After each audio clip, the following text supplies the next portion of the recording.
संपूर्ण विश्वाला शांतीचा महान संदेश देणारे तथागत गौतम बुद्ध, ज्यांच्या खुशीतून हे हिंदवी स्वराज्याचं देखणं स्वप्न साकार झाले, अशा राष्ट्रमाता माँसाहेब जिजाऊ. ज्या महापुरुषानं हे स्वराज्याचं देखणं रूप साकार केलं ते आपले दैवत श्रीमंत छत्रपती शिवाजी महाराज. स्त्री शिक्षण, समता, स्वातंत्र्य यासाठी आयुष्यभर झटणारे क्रांतीसूर्य महात्मा ज्योतिबा फुले, माता सावित्रीबाई फुले. रयत शिक्षण संस्थेचे सर्वेसर्वा डॉक्टर कर्मवीर भाऊराव पाटील यांचेसह तमाम महापुरुषांना आणि महामातांना मी त्रिवार अभिवादन करते. माननीय उपस्थित मान्यवर, शिक्षक वृंद आणि विद्यार्थी मित्र मैत्रिणींनो, सर्वांना नमस्कार. मी अनया दत्तात्रय गुरव, इयत्ता 6वी, न्यू इंग्लिश स्कूल गंगापूर. माझा विषय आहे वाचन एक संस्कार. मानवाला इतर प्राण्यांपेक्षा वेगळे बनवते ते त्याची विचारशक्ती आणि जाणीवांचे जग. ही विचारशक्ती अधिक प्रगल्भ करण्यासाठी जी क्रिया आवश्यक आहे ती म्हणजे वाचन.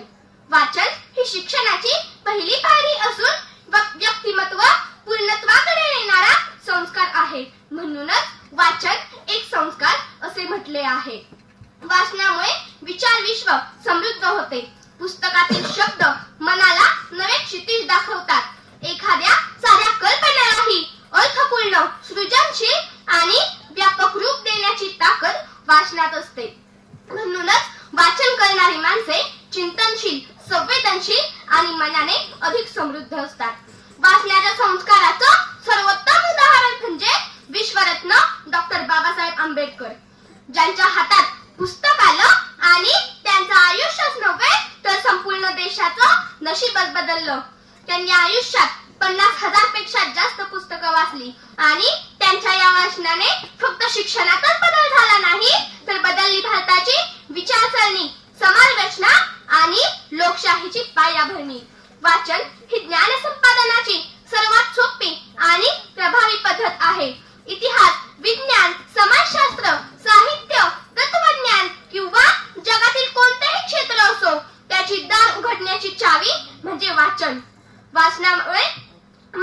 वाचनामुळे समजूतदारपणा, सहिष्णुता, मानवता, विवेक आणि सृजनशीलता या मूल्यांचा विकास होतो. म्हणूनच वाचनाने समाज अधिक जागरूक आणि सुशिक्षित घडतो. शेवटी एवढेच सांगते, वाचन म्हणजे फक्त ज्ञान मिळवणे नाही तर वाचन म्हणजे स्वतःला घडवणे आहे. पुस्तकं ही सर्वोत्तम मित्रम, न तेषा विश्वास राहतो न च दूरीकरणम. यदा जीवन मार्गे अंधकारो भवति तदा ज्ञानदीप प्रज्वलति ग्रंथेषु एव. म्हणजेच पुस्तकं ही सर्वात उत्तम मित्र आहेत. ते कधीच फसवत नाही आणि कधीच दूर जात नाही.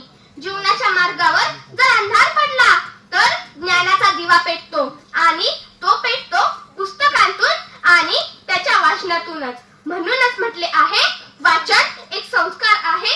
वाचन एक संस्कारच आहे. मला इथे बोलण्याची संधी दिली त्याबद्दल मी धनंजय